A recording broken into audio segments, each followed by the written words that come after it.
जय श्री राम दोस्तों। मैं कल्याण भगत स्वागत करता हूं आपका अम्बे कल्याण चैनल पर। दोस्तों, अगर आप भी भक्ति करते हो और एक सच्चे भगत हो तो आपके अंदर ये विशेष गुण जरूर होने चाहिए और आप इन गुणों को बड़ी आसानी से जान सकते हो।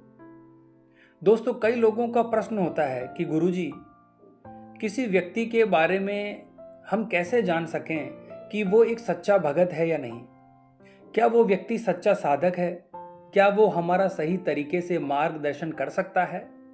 तो दोस्तों, आज मैं जो लक्षण आपको बताऊंगा, उन लक्षणों के माध्यम से आप जान सकते हैं कि सामने वाला जो व्यक्ति है वो एक सच्चा भगत है। इसके साथ ही अगर आप में भी इन लक्षणों में से कोई एक लक्षण भी मौजूद है तो आप स्वयं पता लगा सकते हो कि आप एक सच्चे भगत हो और भगवान को अति प्रिय हो। दोस्तों, जो व्यक्ति ईश्वर का सच्चा भगत होता है वो जब अपने घर के मंदिर में पूजा पाठ करने के लिए जाता है तो उसको ईश्वर का या अपने इष्ट देव का ध्यान लगाने में इतनी कठिनाइयां और परेशानियां नहीं होती जितनी दूसरे किसी व्यक्ति को होती है। मेरे कहने का मतलब है दोस्तों, जब वो ध्यान लगाने के लिए बैठता है तो उसका ध्यान 2 मिनट में लग जाता है।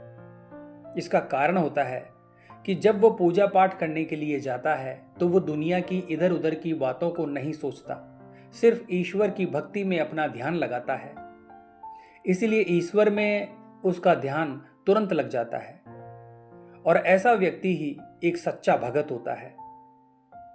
दूसरा लक्षण होता है दोस्तों कि जब भी कोई व्यक्ति पूजा करने के लिए अपने घर के मंदिर में जाता है तो वो ये सोचकर जाता है कि मैं भगवान के दरबार में हाजिरी लगाने जा रहा हूँ, मैं उनकी सेवा पूजा में जा रहा हूँ। तो वो व्यक्ति अपने आप को उस तरीके से पवित्र करता है, अपने आप को उस लायक बनाता है ताकि वो भगवान के दरबार में पेश हो सके। वो नहा धोकर बिल्कुल स्वच्छ होकर अच्छे कपड़े पहनता है और हाथ जोड़कर भगवान के चरणों में पेश हो जाता है। तो दोस्तों, ये दूसरा लक्षण होता है एक सच्चे भगत का। अगला लक्षण होता है दोस्तों कि जब भी वो व्यक्ति पूजा पाठ के लिए जाता है तो कभी भी वो ये नहीं सोचता कि मेरे घर के मंदिर में तस्वीर है या कोई मूर्ति है। वो सदैव सिर्फ यही भाव रखता है कि भगवान उसके सामने है, भगवान यहाँ पर साक्षात विराजमान है और वो उनकी सेवा में आया है। वो तस्वीर या मूर्ति को छूता है तो वो यही सोचता है कि वो ईश्वर को स्पर्श कर रहा है। वो मूर्ति या तस्वीर को स्नान कराता है या तिलक लगाता है तो वो यही सोचता है कि वो भगवान को तिलक लगा रहा है, उन्हें स्नान करा रहा है। वो अगर भगवान को किसी चीज का भोग लगाता है तो वो यही सोचता है कि भगवान मेरे सामने स्वयं बैठे हुए हैं साक्षात रूप से और मैं उन्हें भोजन करा रहा हूं, उन्हें भोग लगा रहा हूं। तो दोस्तों, इस प्रकार के जो भाव हैं वो एक सच्चे भगत में होते हैं, जो ईश्वर की तस्वीर या मूर्ति को भी जीवित कर देता है। और इसी कारण से कई व्यक्तियों पर सवारी आ जाती है और कई व्यक्तियों की दिव्य दृष्टि भी खुल जाती है ईश्वर के आशीर्वाद से, उनकी कृपा से। इसलिए कहा जाता है दोस्तों कि मानो तो मैं गंगा माँ हूं, ना मानो तो बहता पानी। यानी भाव और विश्वास से बढ़कर कुछ नहीं होता दोस्तों। और ईश्वर को हमारे भाव ही अच्छे लगते हैं कि हम उन्हें किस भाव से प्रेम करते हैं, किस भाव से हम उनकी पूजा पाठ करते हैं। तो दोस्तों, ये लक्षण भी एक सच्चे भगत का होता है। अगला लक्षण होता है दोस्तों कि व्यक्ति जब अपने घर के मंदिर में पूजा पाठ करने के लिए बैठता है या मंत्र जप करने के लिए बैठता है तो वो कभी ये नहीं सोचता कि मुझे कुछ काम करना है या कहीं जाना है। उसके दिमाग में दुनियादारी के प्रति कोई विचार नहीं आते, यानी उसका मन पूजा पाठ में बिल्कुल स्थिर रहता है। दोस्तों, ऐसे व्यक्ति को जब वो पूजा पाठ करता है या मंत्र जाप करता है या ध्यान साधना करता है तो पता ही नहीं चलता कि उसे कितना समय बीत चुका है पूजा पाठ करते हुए या मंत्र जाप करते हुए, क्योंकि उस व्यक्ति को ईश्वर के समीप जाते ही एक आनंद की अनुभूति होती है।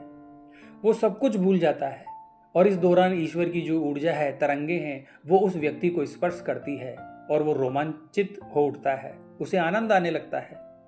और यकीन मानना दोस्तों, ये आनंद किसी भी सांसारिक मोहमाया की वस्तु में नहीं मिलता, जो आनंद ईश्वर की भक्ति में मिलता है। दोस्तों, जो ईश्वर का सच्चा भगत होता है वो अपनी पूजा पाठ के समय का बड़ा पक्का होता है।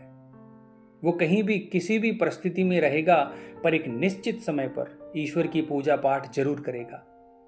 और यही वो चीजें होती है जिससे पता चलता है कि वो ईश्वर का सच्चा भगत है। अगला संकेत होता है दोस्तों, जब आप किसी भी दिन किसी भी दीनहीन गरीब व्यक्ति को या जीव जंतु को देखते हैं तो आप उसकी मदद के लिए लालायित हो जाते हैं। आपका जो मन है दोस्तों, वो बहुत ही निर्मल और पवित्र बन जाता है। आपको प्रत्येक जीव जंतु में, व्यक्ति में ईश्वर दिखाई देता है। आपको अपने चारों तरफ यही लगता है कि सभी जगह ईश्वर है और वो आपको देख रहे हैं। इस प्रकार का भाव आपके अंदर आने लगता है। तो ये सभी गुण बताते हैं दोस्तों कि व्यक्ति ईश्वर का सच्चा भगत है, क्योंकि जो व्यक्ति दूसरों की मदद करता है उसको ईश्वर बहुत पसंद करते हैं और उस व्यक्ति को ईश्वर की कृपा भी प्राप्त होती है। तो आज की वीडियो में बस इतना ही दोस्तों। तो आशा करता हूँ आज की ये वीडियो आपको अच्छी लगी होगी। तो कमेंट बॉक्स में हर हर महादेव लिखना पड़ेगा दोस्तों। मिलते हैं अगली वीडियो के माध्यम से। जय माँ अम्बे, जय श्री कल्याण।